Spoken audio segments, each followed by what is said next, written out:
Who would have thought? Caitlin Clark would be out most of the year. Sophie Cunningham will have a season-ending injury. Caitlin Clark and Sophie Cunningham just dropped the kind of bombshell that makes the WNBA look less like a basketball league and more like a soap opera written by lawyers. Forget buzzer beaters or highlight reels. This is about dirty fouls, legal fallout, and a league that seems completely asleep at the wheel. And yes, it's every bit as wild as it sounds. It all started when Sophie Cunningham went down hard in what should have been a routine game, only to end up in tears clutching her knee. The moment was brutal. 1 second, she was the energy spark the Fever desperately needed. The next, she was sprawled out, taken out by a collision that fans and her family swear was no accident. And standing at the center of it, Bria Hartley, a player whose reputation for chaos is starting to make professional wrestling look tame. So the question is, do you think Bria Hartley is a dirty player? She is grinning right here. Grinning. Come on, man. I think you could have definitely did something to dodge falling forward on Sophie, man. You could have fell in a different angle.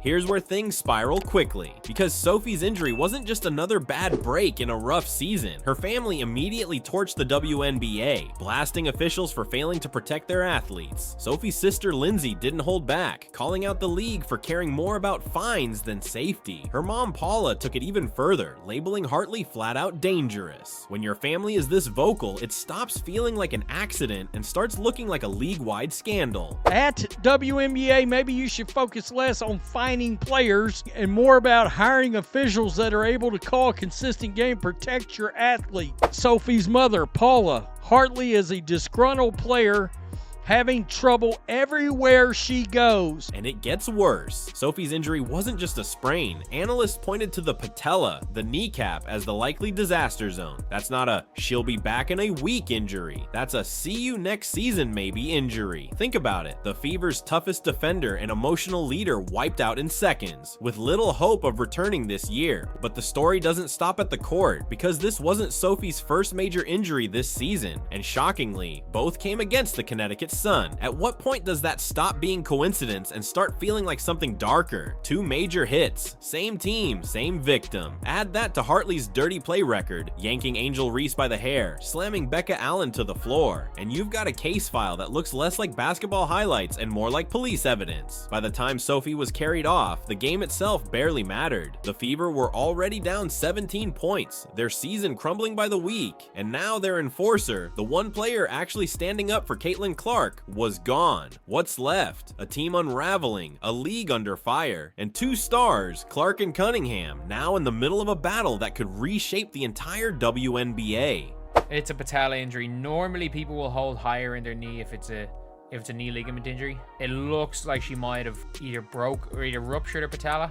Now, here's the kicker. Sophie Cunningham wasn't just some role player. She was the backbone of the Fever's mid-season turnaround. She defended, she hyped up Caitlin Clark when others stayed quiet, and she injected the kind of intensity that made fans actually believe the Fever could claw back into respectability. Take her out of the equation, and suddenly the team looks like it's being held together with duct tape and a prayer. And this is where the bombshell explodes. Because Caitlin Clark, the most hyped rookie in league history, is already missing in action for most of the season. Between injuries and cautious rehab, she's barely seen the floor, and now the one teammate who consistently had her back has been ripped away too. Imagine being the league's face on every billboard, but sitting courtside while your protector gets demolished in what looks like a targeted hit. That's not just bad luck, that's a nightmare. But here's where things really turn ugly. The Cunningham family didn't just stop at angry tweets. They straight up accused the WNBA of negligence. Lindsay Cunningham told the league to hire officials who can actually protect athletes instead of worrying about fines. That's not a random fan ranting on social media. That's the sister of a star player calling the league incompetent to its face. Paula Cunningham doubled down, branding Hartley as a disgruntled player who plays mean and hurts people wherever she goes. That's a family publicly declaring war on the WNBA, and when families go public like that, you know the situation situation has crossed every internal line. But if you thought that was the ceiling of chaos, think again, because fans are now pointing to Hartley's highlight reel of chaos as proof that this wasn't an isolated mistake. Earlier this season, she literally yanked Angel Reese down by her ponytail like it was a UFC takedown. Then she manhandled Becca Allen, dragging her to the floor, multiple ejections, constant cheap shots, and now Sophie's season-ending injury. This isn't a reputation, it's a pattern. She is a dirty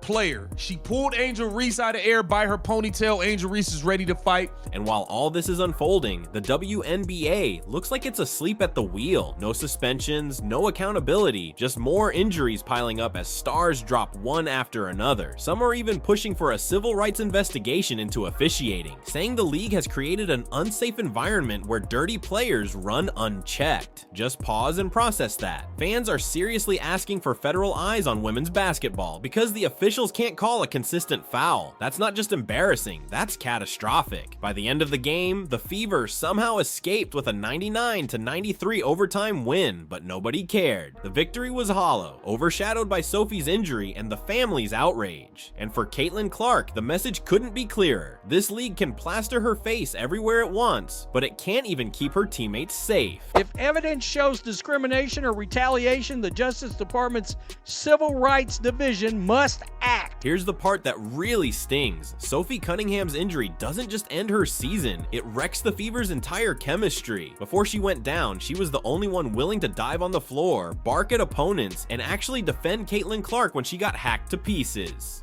Losing her is like ripping the battery out of a car and expecting it to still run. Spoiler alert, it doesn't.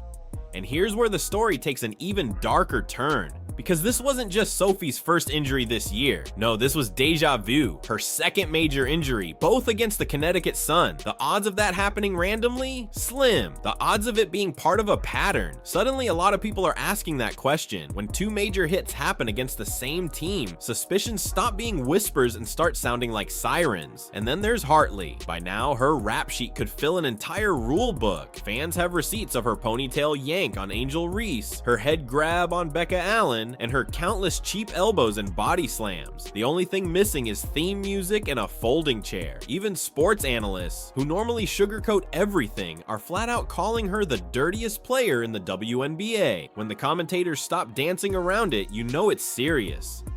But the ripple effect is where it gets even worse.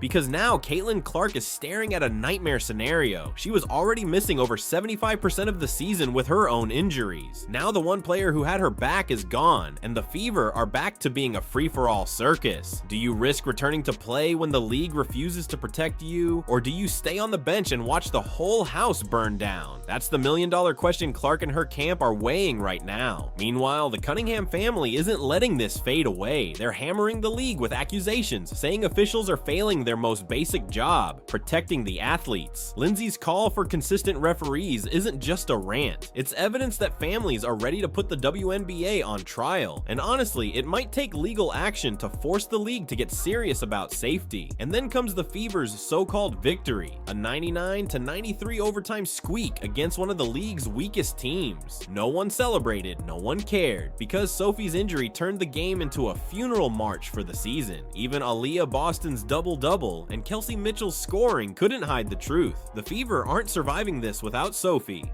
Now let's put the spotlight exactly where it belongs, on the WNBA itself. Because when a player goes down in tears, clutching her knee after a reckless collision, the league's first response should be accountability, suspensions, fines, something. Instead, the silence has been deafening. The officials look more confused than a GPS in a tunnel, and the league office has been acting like this is just another day at the park. And this is where the league completely exposes itself. Because Bria Hartley's track record isn't hidden. Everyone knows it, commentators have said it, players have felt it, and fans have posted the clips on repeat. This isn't a case of one bad play, it's a career full of reckless moments strung together. Yet somehow, she's still on the court, free to rack up highlight reels of chaos, while stars like Caitlin Clark and Sophie Cunningham limp to the sidelines. What makes this worse is the timing. The Fever's season has already been branded the season from hell, and now they lose the only player who brought brought any grit to their collapsing roster. Sophie wasn't just defending the paint, she was defending Clark, rallying teammates, and dragging them into games they had no business winning. Taking her out leaves Caitlin Clark stranded, the supposed face of the league now surrounded by teammates who look lost and officials who refuse to whistle.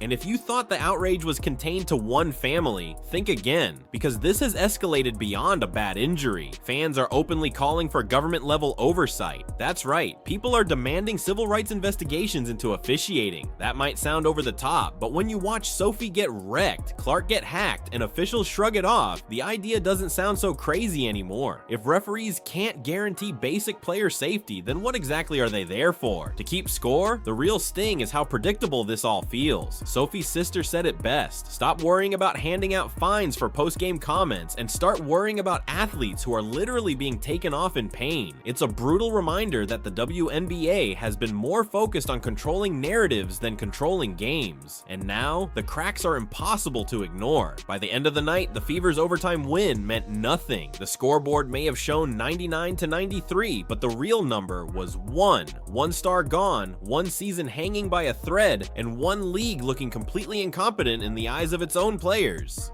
Here's where the so-called bombshell hits full force.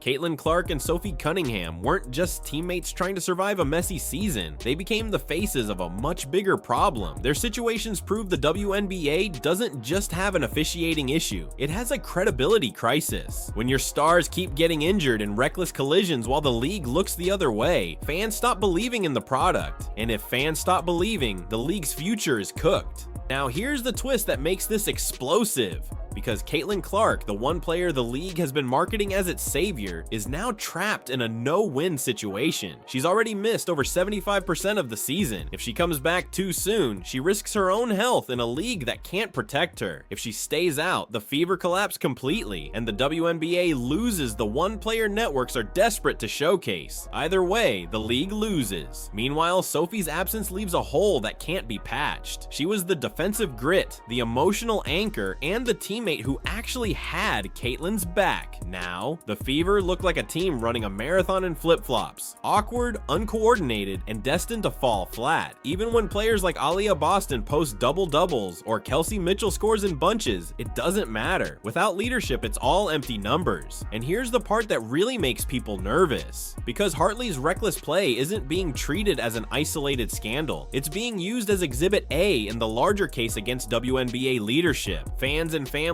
are pointing to this moment and saying, this is why the league can't be taken seriously. If the officials can't call consistent fouls and the league can't protect its athletes, then every injury turns into an indictment. At its core, this bombshell isn't about one dirty play or one injured star. It's about the tipping point. The WNBA is standing on the edge of a cliff, and Caitlin Clark's next move could determine whether it falls. Will she risk coming back to save a season that already looks doomed, or will she let the league face the consequences of its own failures? Either way, the answer will echo far beyond this season. The truth is, what happened with Caitlin Clark and Sophie Cunningham is more than just a storyline. It's a warning flare. When your brightest star and your toughest enforcer both get sidelined in the same disastrous season, it forces the entire league to look in the mirror. And right now, that reflection isn't flattering.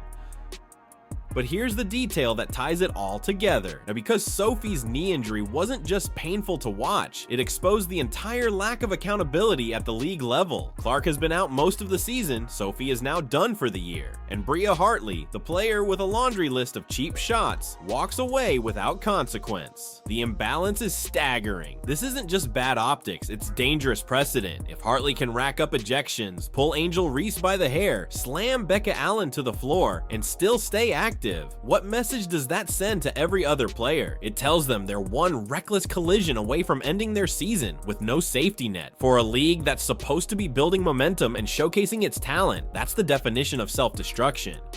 And here's where the bombshell lands hardest. Because Caitlin Clark now has a decision to make that could change the WNBA forever. Does she rush back, risking her own body to salvage a team spiraling into chaos? Or does she stay out, letting the season collapse and forcing the league to face the consequences of its negligence? Either choice becomes a statement, and either way, the league will feel the aftershocks. The WNBA is at a crossroads. Protect its athletes and rebuild its credibility, or continue pretending nothing's wrong until the damage is permanent. Because one thing is certain, the fans, the families, and now the players themselves are done staying quiet. And if you're enjoying this content and want to keep following these breakdowns, make sure to hit that subscribe button. Supporting the channel means you'll never miss the next big twist in this ongoing saga. Thank you.